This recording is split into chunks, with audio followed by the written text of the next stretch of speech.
नंदिनी ने साहस जुटाया और दुकान वाले से बोला, अंकल, मुझे ये खिलौना चाहिए। दुकान वाले ने उसकी फटी हुई चप्पल देखकर उसे नजरअंदाज कर दिया। 500 रुपए की गुड़िया। हिंदी कहानी। छोटे छोटे हाथ लगे हैं मिट्टी को पीटने, मन में है कि आज तो अच्छी सी एक गुड़िया बना कर रहूंगी। गुड़िया बहुत पसंद है नंदिनी को। स्कूल के कपड़े अभी भी पहने हैं दादा।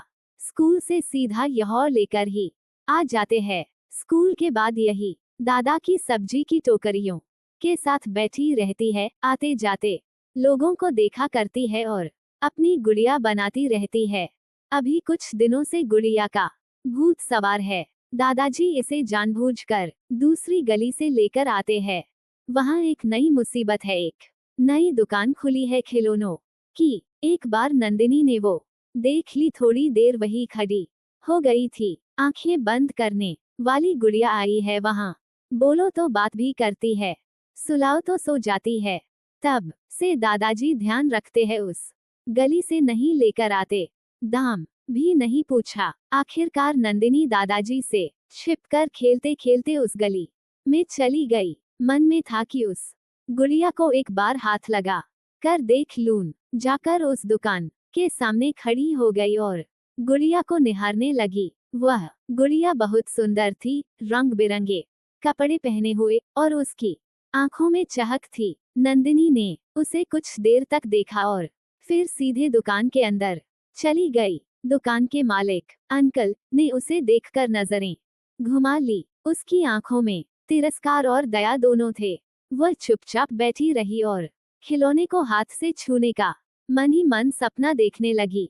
आखिरकार नंदिनी ने साहस जुटाया और दुकान वाले से बोला, अंकल, मुझे ये खिलौना चाहिए। दुकान वाले ने उसकी फटी हुई चप्पल देखकर उसे नजर अंदाज कर दिया और बोला, तुम्हारे जैसे बच्चों को ऐसे खिलौने नहीं मिलते, जाओ यहाँ से। नंदिनी थोड़ी देर के लिए चुप रही, फिर वह वापस अपनी जगह पर खड़ी हो गई और फिर से वह खिलौना देखती रही। दुकान में कोई आया, उसकी तरह ही कोई बच्ची, लेकिन साथ में थे पापा।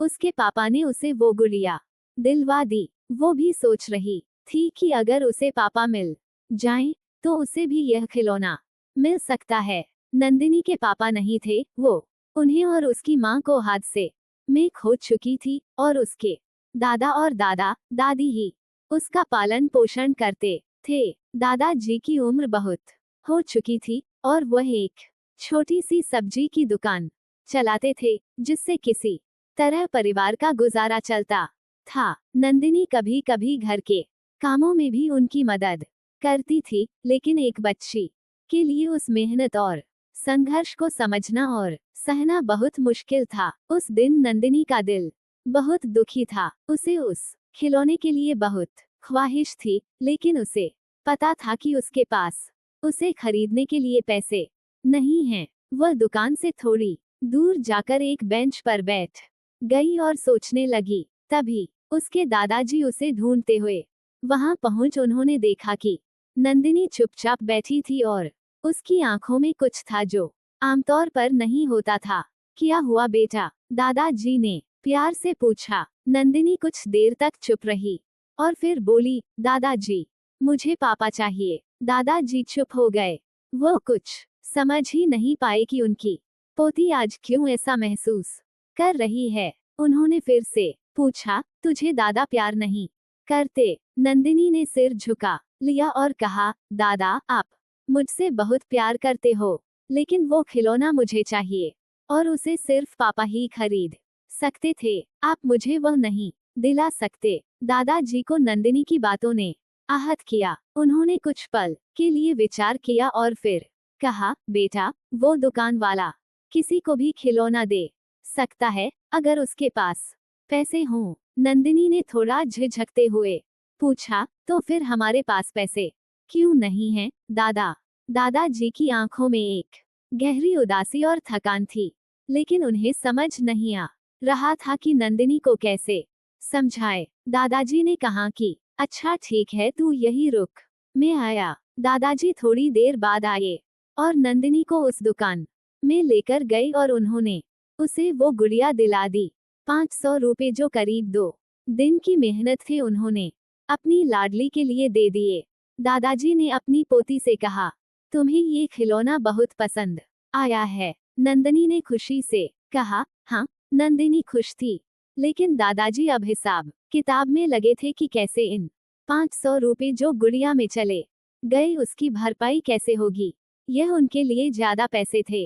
वो मन में सब योजना बनाने लगे, साथ ही दादी को भी कैसे समझाएंगे ये भी सोचने लगे। इन सब के साथ वो अपनी पोती को देख रहे थे। जब उनकी पोती खुश हुई तो उनके दिल में एक अलग शांति मिल रही थी। वो चाहते थे कि उनकी पोती कभी अपने माता पिता को कमी महसूस ना करें। उसकी खुशी उनके लिए सब कुछ वो समझ गए थे कि आज समझाने से काम नहीं चलेगा, आज बच्ची को खुश करना होगा। आपको ये कहानी कैसी लगी हमें कमेंट कर जरूर बताएं। इसी तरह की अच्छी कहानियां आप यहाँ पर पढ़ सकते हैं। यहाँ उपस्थित शिक्षाप्रद कहानियां आपका मनोरंजन करने के साथ दिशा भी देंगी। तो बने रहिए हमारे साथ और हमारे प्रयास को सफल बनाएं। ये कहानी पूरी तरह से काल्पनिक है। इसके पात्र, घटनाएं, स्थान, नाम भी काल्पनिक है। इसका किसी के भी जीवन से मेल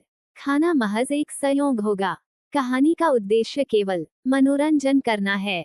कृपया इसे उसी तरह से लिया जाए। पाठक अपने विवेक का इस्तेमाल करें।